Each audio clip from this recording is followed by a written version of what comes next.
우리가 지난주부터 선포했듯이 이제 앞으로 8주 정도의 기간 동안에 새생명 축제가 진행되는데, 그 기간 안에는 우리가 태신자를 정해서 그들을 위해서 품고 기도하고 접촉하고 그들을 섬기고, 그리고 그들을 강권해서 주님 앞에 인도하는 그런 결과로 우리 중앙교회가 마땅히 하나님의 기뻐하시는 영혼 구원의 풍성한 열매가 있어지기를 기대합니다.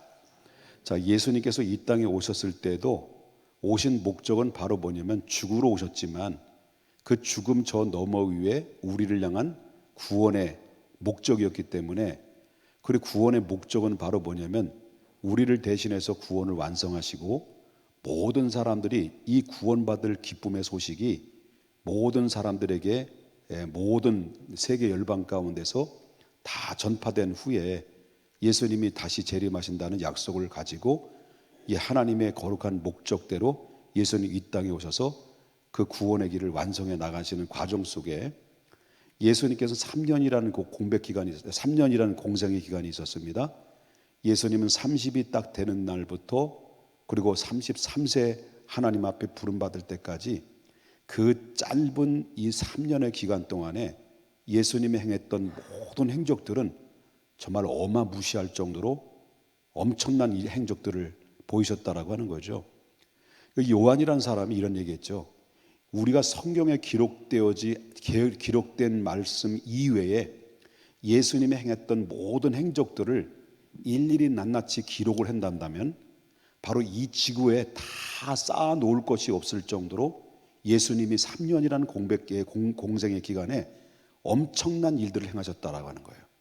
그만큼 예수님의 행적은 너무나도 많은 양을 소화하면서 그렇게 열심히 그 영혼 구원의 사명을 감당하는 데 있어서는 엄청난 그런 시간들을 쪼개서 바로 하나님의 기뻐하는 그 사역을 감당했다라고 하는 거죠.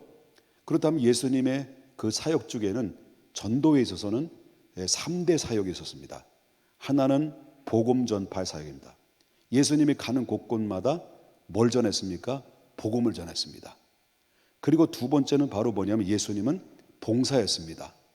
늘 봉사를 했습니다. 그렇기 때문에 봉사를 했다는 말은 의미는 뭐냐면 예수님께 찾아오는 모든 무리들을 누구든지 거절하거나 매면하지 않고 찾아오는 자들에게 그의 믿음을 보시고 병을 치료해 주시고, 그도 그들을 먹이시고 살리시고, 그리고 모든 것들이 그들이 요구하고 원하는 것을 예수님께서는 아낌없이 그들의 필요를 채워주신 이 봉사의 섬김에 예수님은 그 모든 흔적들이 그 안에 속속히 배어 흐르고 있다는 것을 보게 됩니다.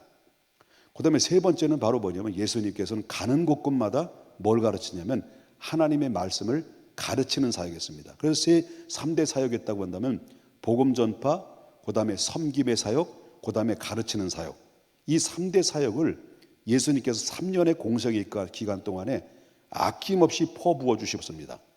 그러므로 말미암아 예수님의 세 가지 사역은 이것을 감당하기 위해서는 예수님께서는 휴식을 취할 수 있는 시간이 없었어요.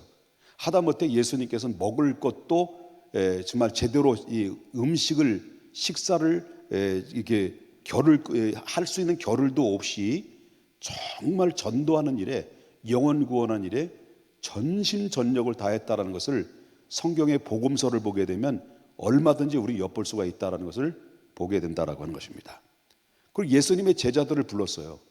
예수님의 제자들을 부를 때도 예수님의 제자들에게 인생 일생일대의 최대의 지상 명령이 뭐냐, 최대의 사명이 뭐냐 할 때 제자들에게 뭘 가르쳤냐면 전도를 가르쳤습니다. 이 전도가 굉장히 중요하고 너희들을 부른 목적도 전도를 위한 것이다. 그러면서 예수님께서 사도행전 1장 8절에 여러분 너무나도 잘 알고 있는 그 말씀하셨죠. 너희가 오직 성령이 너희에게 임하시면 권능을 받고 예루살렘과 온 유대와 그 다음에 사마리아와 땅끝까지로 누구 증인되라는 거죠? 내 증인되라. 내 증인이 뭡니까? 예수님이 성경대로 오셨고, 예수님은 성경대로 죽으셨고, 예수님은 성경대로 부활하셨고, 예수님은 성경대로 다시 오실 것이다 라고 하는 이 복음의 확실성을 바로 예수님의 제자들에게 바로 증인이 되라.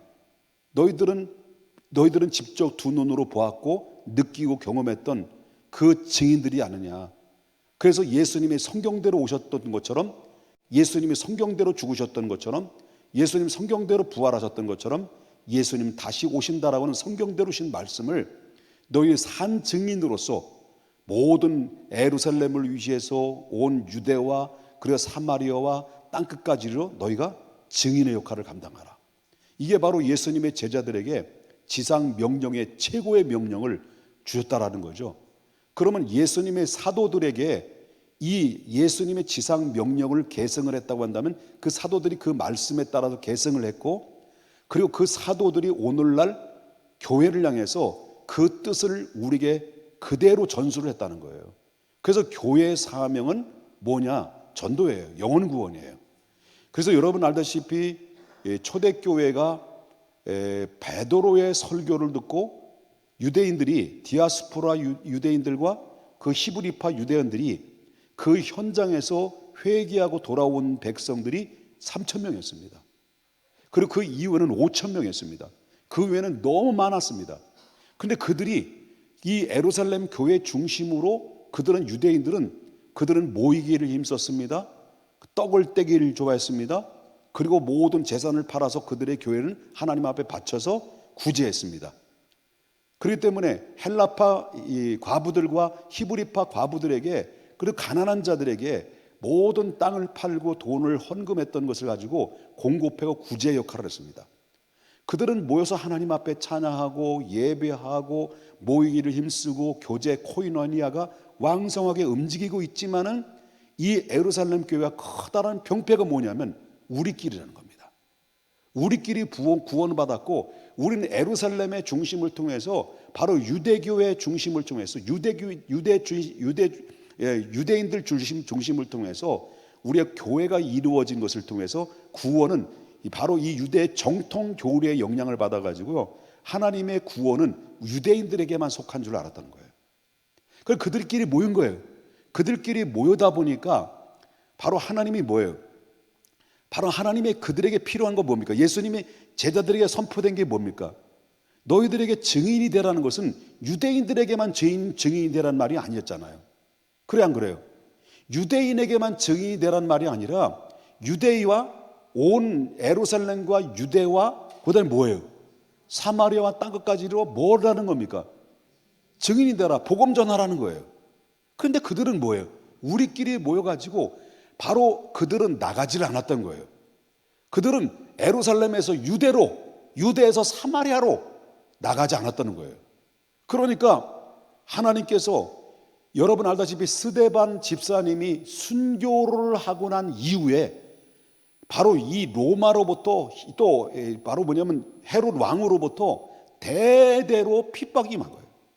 핍박이 임해가지고 결국 거기서 사도들이 죽고 순교를 당하고 이런 일들이 벌어져 보니까 예루살렘이 다 흩어져 버린 거예요. 흩어지면서 빌립 집사 중심을 통해서 바로 모든 교인들 중에서 예루살렘도 머문 사람도 있지만 사마리아로 도망가요. 사마리아로 도망가서 사마리아 들어가서 빌립 집사의 위시에서 모든 사마리아 사람들에게 복음을 전하는 거죠. 그래가지고 이 예루살렘과 유대로부터 흩어짐으로 말미암아 사마리아 지역에 가서 바로 복음을 증거하다 보니까 이 사마리아 백성들이, 바로 그들은 이 유대인들과 이 사마리아 사람들은 앙숙의 관계죠. 그리고 개처럼 취급을 당했어요. 그러니까 이 유대인들이 개 취급을 당하는 이 사마리아 사람들이 있었는데, 이 유대인들이 가서 바로 뭐냐면 피신하고 도망다니다가 그 사마리아에 가서 예수 그리스도를 증인했죠. 복음을 전했죠. 그 이 사마리아 사람들이 그 예수님을 영접한 거예요. 그래서 사마리아가 바로 뭐냐면 복음이 확산이 되는데, 그 예수님이 흩어진 유대인들의 그 교회, 초대교회인들이 나가서 전도를 했는데 놀랍게도 이방인들이 예수를 믿고 성령 받더라는 거예요. 이것이 바로 뭐냐면 하나님의 뜻인데, 유대인들은 뭐냐, 우리끼리 모여가지고 바로 모여서 예배하고 말씀 듣고 찬송 드리고 찬송 부리고 교제 나누는데 여기서 멈췄지, 하나님의 최상의 본질적인 명령인 복음을 전하지 않는다 보니까 하나님이 유대인들 초대교회를 흩뜨려 버린 거죠. 그래서 생긴 것이 바로 뭐냐면 사마리아에서 교회가 생기고, 그리고 요 안디옥의 이방인 교회에서 최초의 교회가 바로 생겨진 것이 안디옥 교회가 생긴 거죠. 그러니까 교회의 본질이 뭐냐, 하나님 이 평택 중앙교회가 세워진 이유와 목적이 뭐냐, 하나님의 기쁘심, 하나님이 기뻐해 드리는, 하나님의 기쁨이 되는 교회가 되는 건데, 그 하나님이 이 교회, 우리 중앙교회를 통해서 바라고 원하시는 것은 영혼 구원이다. 우리끼리 모여서 예배를 드리고, 우리끼리 모여서 코이노냐하고, 바로 초대교회처럼 우리끼리 모여서 떡을 떼고, 그리고 바로 친교를 계속 친교, 코이노냐, 교제 다 똑같은 얘기예요. 바로 우리끼리 모여가지고, 끼리끼리 모여가지고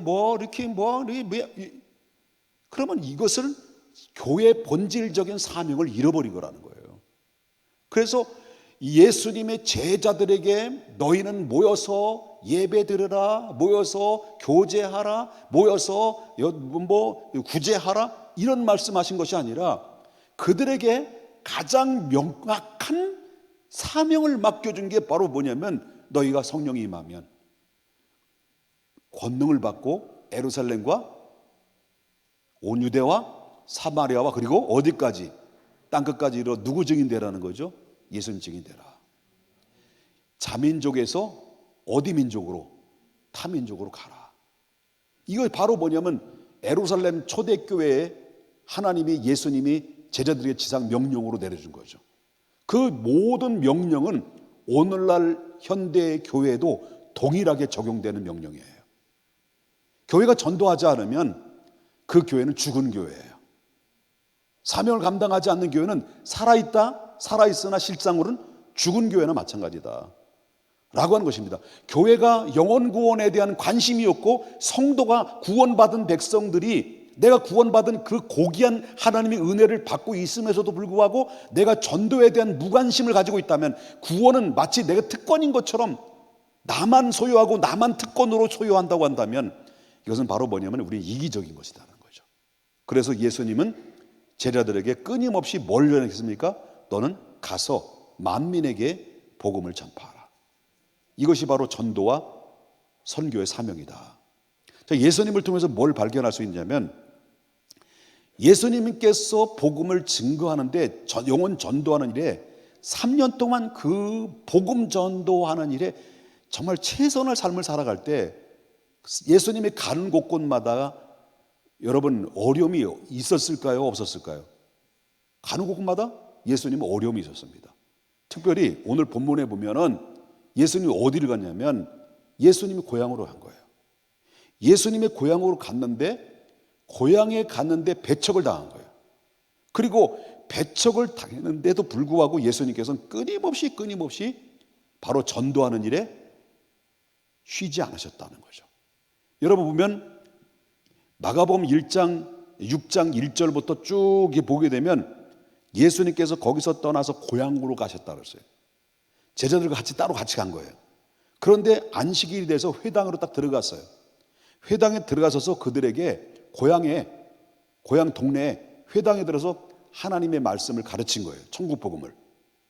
근데 이 천국 복음을 들었는데 거기에 회당에 모였던 유대인들이나 동네 고을에 같이 옛날 어렸을 때부터 살았던 친구들이나 뭐 등등 있을 거 아니에요.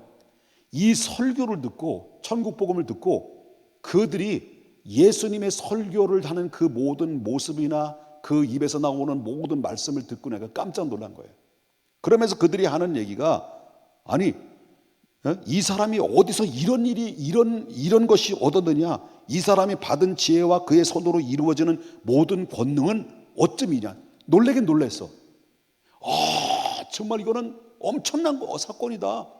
이 예수라는 이 사람 앞에 이런 권세가 있었다니. 막 놀라긴 놀랐는데, 그런데 바로 뭐냐면 그들에게 뭡니까? 아니 이 사람은 마리아의 목수의 아들이냐. 여기 형제들 사형제가 있고 누나들 있지 않냐. 그러면서 예수님을 배척을 한 거예요. 예수님을 배척을 하는데, 근데 예수님은 여기에 좌절하지 않고 중단하지 않고요, 이에 모든 촌에 두루다니시면서 하나님의 말씀을 가르쳤다라는 거죠. 우리의 전도를 하게 되면 가장 긴장을 하는 영적인 영물이 뭘까요? 귀신들아예요. 사탄이에요. 왜냐하면 그들이 주도권을, 죄 많은 인생들을 부여잡았던 주도권을 가진 것이 누구면 사탄이거든요. 귀신들이거든요. 그런데 복음을 증거할 때 그 복음을 증거하는 일에 있어서는 바로 가장 밀접한 가운데서 가장 긴장하고 가장 방해와 그리고 배척을 하는 것이 누구냐면 악한 영들이에요. 그럼에도 불구하고 예수님은 중단하지 않고 끊임없이 그거를 뛰어넘어서 복음을 전했다. 우리가 영혼 구원하기 위해서는요, 바로 뭐냐, 한 사람을 주님께 인도하기 위해서는 영적인 전쟁이 있는 거예요. 전쟁. 그럼 전도한다는 이 의미는 내가 영적으로 전쟁을 선포하는 거나 마찬가지다. 그래서 영적으로 싸우자는 거예요. 그래서 영적으로 싸우자는 건데, 한 영혼을 위해서 기도한다면 그 영혼을 위해서 그 주변에 둘러싸이는 어둠의 영들을 물리치는 기도를 해야 되고, 그리고 그들을 위해서 끊임없이 관심과 그들의 성령 안에서 그들을 품으면서 우리가 접근하고 그들을 인도해야 될 수고가 따른다. 한 영혼을 그냥 돌아오기까지는 그냥 돌아오는 것이 아니다. 그래서 우리는 무던히 바로 예수님이 그 배척을 당하면서도 불구하고 물러서지 아니하고 두루 다니시면서 바로 예수 그리스도의 말씀을 가르쳤던 예수님의 모습처럼 우리도 한 영혼을 구원하기 위해서는 인내와 끈기나 인내나 똑같은 거죠. 기도와 그리고 끊임없이 도전을 해서 영적인 싸움에서 이겨야 그들을 어둠의 가운데서 이끌어서 구원해낼 수 있다, 빼낼 수가 있다라고 하는 것입니다. 우리의 역할이 그만큼 중요하다. 할렐루야. 그럼 예수님은 이제 예수님이 그 이 땅에 오셔서 3년 동안 행하신 것이고 몸소 보여준 것이라고 한다면 예수님의 제자들을 불렀어요. 예수님의 제자들을 딱 불러가지고 그들을 또 뭐 어떻게 했냐면 예수님처럼 제자들에게도 바로 그들을 다시 복음을 전하는 일에 보내셨다는 거예요. 보내셨다. 그래서 주님이 부르실 때는, 예수님이 제자들에게 부르실 때는 뭘 목적으로 부르셨냐면 특별히 베드로에게 말하기를, 마가복음 1장 7절에 보니까 너는 나를 따르라. 내가 뭐를 된다는 거죠? 네가 사람을 낚는 어부가 되길 것이다. 이렇게 부르셨다는 거죠. 그 예수님이 제자들을 부른 목적은 바로 뭐냐면 제자들을 통해서 뭘요? 영혼 구원을 위해서, 전도를 위해서 부르셨다는 거죠. 그러면서 예수님께서는 이 오늘 본문에 보게 되면 예수님의 제자들을 훈련을 시키고 말씀을 가르치고 난 다음에 예수님의 제자들을 둘씩 짝을 져요. 그리고 동네에 내보내요. 동네에 내보내서 전도를 했다는 거예요. 전도. 그 주님이 부르실 때는 전도자로 부르셨고 그들은 바로 나가서 그 예수님의 명령대로 말씀에 순종을 했다는 거죠. 그럼 우리가, 저와 여러분이 세상으로부터 분리되어 우리를 구별해서 예수님께서 여러분들을 하나님의 자녀로 삼았다는 거예요. 저도 삼아줬고 여러분 하나님 삼아주셨다는 거죠. 그 삼아주신 이유는 바로 뭐냐면 우리를 부르셨다면 또다시 우리를 보내시기 위함이었다는 것이다.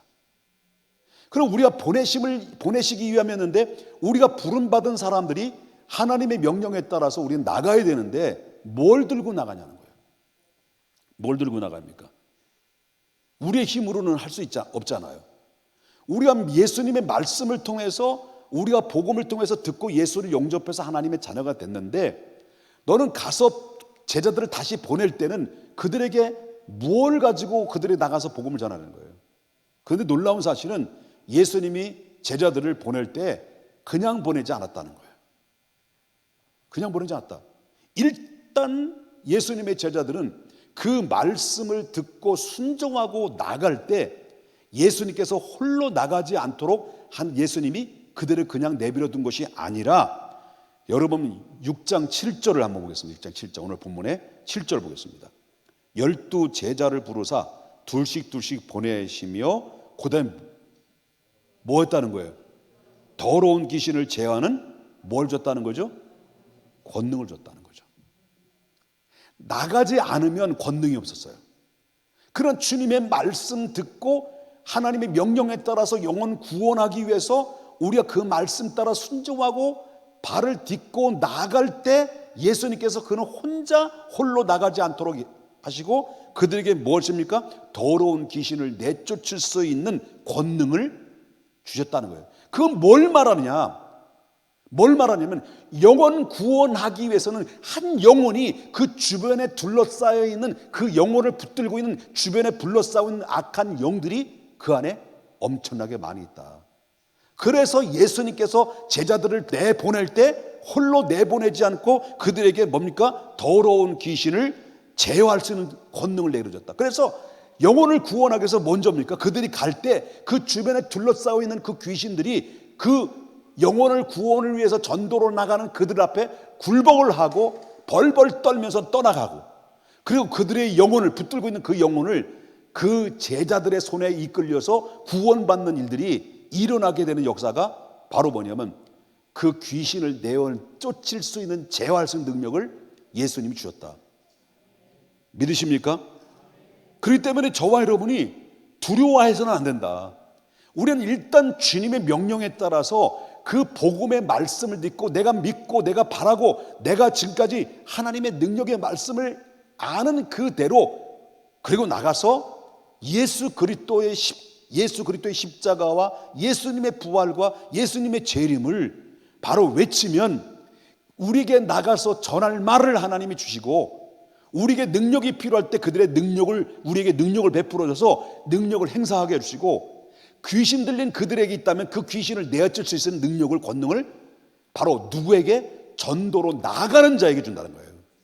일단 우리의 발을 딛고 나갈 때 홍해가 갈라진 것처럼, 여러분 제사장들이 법궤를 메고 언약궤를 메고 요단강에 발을 딛고 나갈 때 요단강이 갈라졌던 것처럼 우리가 순종의 발걸음을 뛰는 순간마다 여러분 우리를 홀로 내버려 두지 아니하시고 귀신을 내쫓을 수 있는 하나님의 권능을 주시고, 말할 수 있는 권능을 주시고, 전할 수 있는 권능을 주셔서 영적으로 제압하고 영적으로 승리할 수 있도록 우리에게 무기를 주시다는 거예요.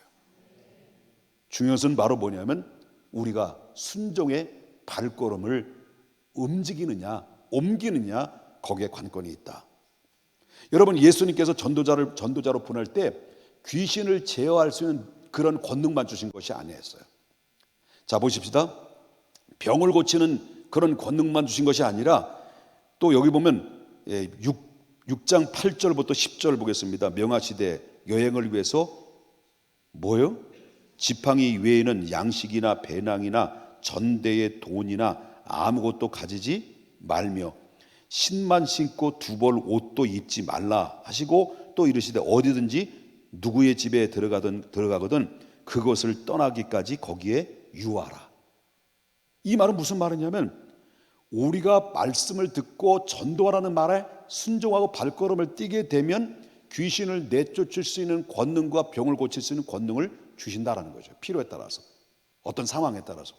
근데 거기서뿐만 아니라 여기서 식생활의 문제도 주님이 해결해 주신다는 거예요. 그래서 여러분, 이 제자들이 파송할 때 뭘 가지지 말라는 겁니까? 두 벌 옷이나 양식이나 전대가 필요 없다. 왜?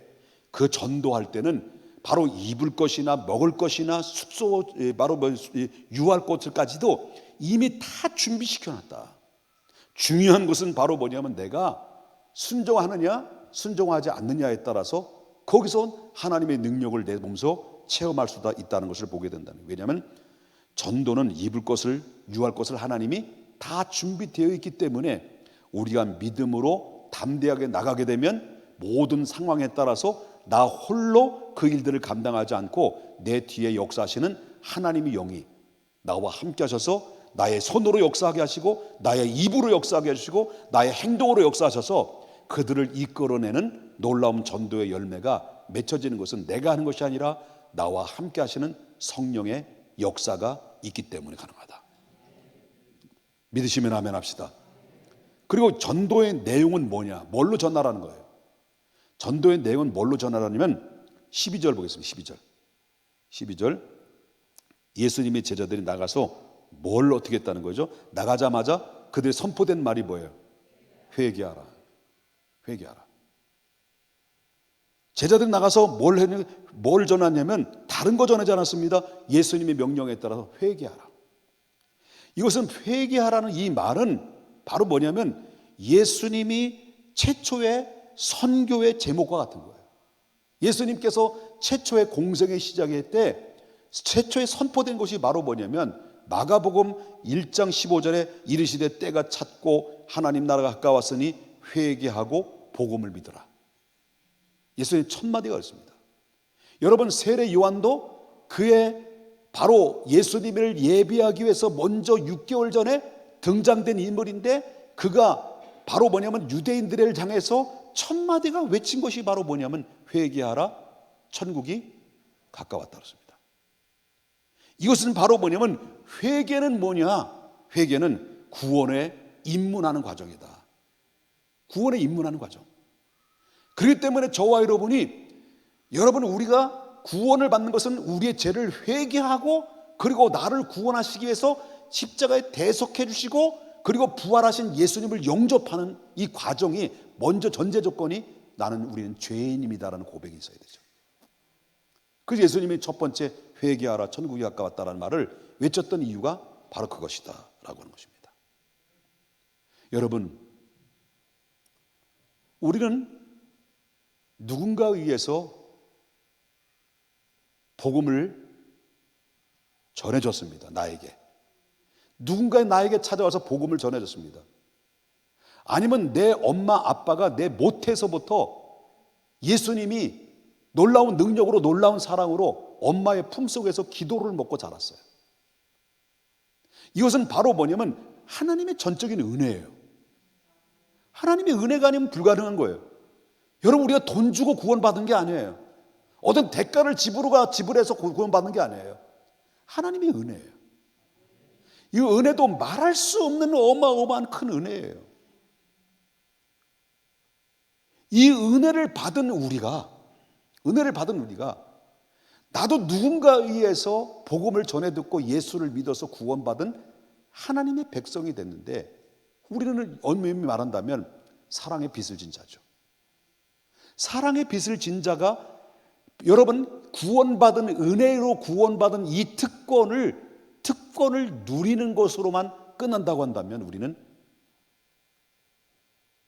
여러분, 하나님 앞에 사명을 다하지 못하는 불충한 죄인이죠.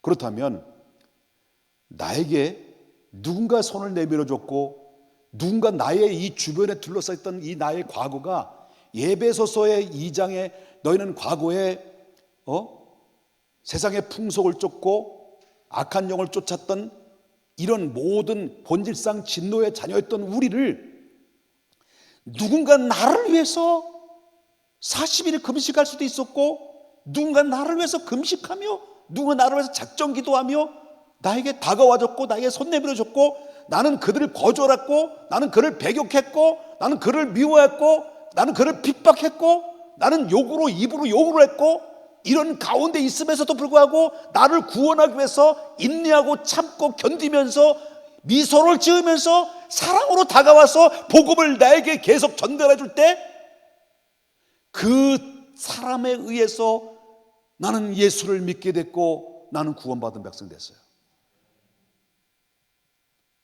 아무리 믿고 싶어도 믿어줄 수가 없었어요. 아무리 그들이 나에게 접근하고 아무리 나에게 복음을 증거해도 나의 마음은 꽁꽁 얼어붙은 얼음처럼 닫혀진 상태 속에서 복음을 받아들일 수가 없었어요.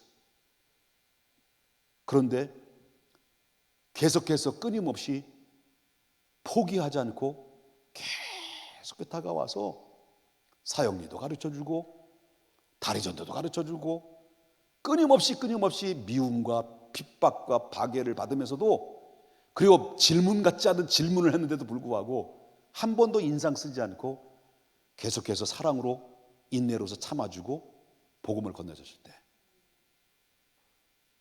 결국 내 마음을 열려줬고 예수님을 받아들이게 됐고 구원받은 백성이 됐고 목사가 됐습니다. 여러분, 나 한 사람이 구원받기 위해서 누군가가 헌신과 땀과 눈물과 사랑의 따뜻한 손길이 있었. 바로 나 한 사람의 영혼이 구원받는, 이 영혼이 구원받는 게 얼마나 소중해. 이 목사 한 사람이 구원받음으로 말미암아 강단에서 설교할 때 설교의 말씀을 듣고 수많은 사람들이 예수를 영접하고 수많은 사람들이 주님을 만나고 수많은 사람들이 예수님의 사랑을 알게 된다고 한다면 한 사람이 구원받아서 목사가 되는 과정까지 그 한 영혼의 소중함이 얼마나 위대한가. 여러분의 가까이 계시는 여러분의 자녀일 수도 있고요, 여러분의 형제일 수도 있고요, 여러분의 주변에 있는 내 친척일 수도 있고요, 나와 깊은 관계를 맺는 친구일 수 있습니다. 그들에게 쉽게 그들이 주님 앞에 돌아온다라는 기대를 보다는 그들 끊임없이 주님의 마음, 자기 십자가를 지고 예수님이 나를 위해서 십자가에 대어 준 것처럼 그 십자가의 사랑, 아가페적인 사랑으로 그들에 다가가서 영적인 싸움과 인내와 그리스도의 사랑으로 그들을 품고 이번 기회에 나를 통해서 구원받는 사람이 생겨진다면 그 한 영혼이 장차 훗날에 선교사가 될 수도 있고요, 그 사람이 목사가 될 수도 있고요, 많은 영향력을 끼칠, 선한 영향력을 끼칠 수 있는 하나님의 글로벌 시대에 정복하고 다스릴 수 있는 하나님의 사람이 될 수 있습니다. 그러기에 주님의 지상 명령 앞에 우리의 최선을 다해서 그 일들을 감당하는 하나님의 사람이 되어서 오늘 말씀을 정리한다면 예수님은 배척과 박해 중에서 그럼에도 불구하고 포기하지 않고 끊임없이 예수님은 전도했습니다. 식사할 겨를도 없습니다. 주무시지 못했습니다. 습관을 쫓아서 새벽 미명에 올라가서 예수님께서는 끊임없이 하나님과 기도를 했습니다. 기도의 내용이 뭘까요? 영혼 전도였습니다. 예수님의 제자들을 불렀습니다. 불러서서 예수님이 행했던 것처럼 그들에게 또 뭡니까? 그들을 보냅니다. 파송합니다. 그리고 그들에게 전도할 능력을 그들에게 주셨습니다. 그리고 예수님은 전도의 능력을 주실 뿐만 아니라 그런 예수님의 전도의 내용은 회개하라, 그리고 예수님 영접하라, 그리하면 구원받아라. 이것이 바로 그들의 전도의 내용이었습니다. 간단했습니다. 오늘날 이 시대에도 우리의 부름받은 하나님의 사람들이 침묵을 지키면 돌들이 움직여서 우리를 부끄럽게 만든다고 말씀하신 것처럼 저와 여러분이 침묵을 지키지 않고 끊임없이 듣든지 안 듣든지 그들을 정언을 해서 다가가고 전파하는 구원, 영혼에 살려내는 구원의 외침의 소리가 다 될 수 있기를 주님의 이름으로 축원합니다.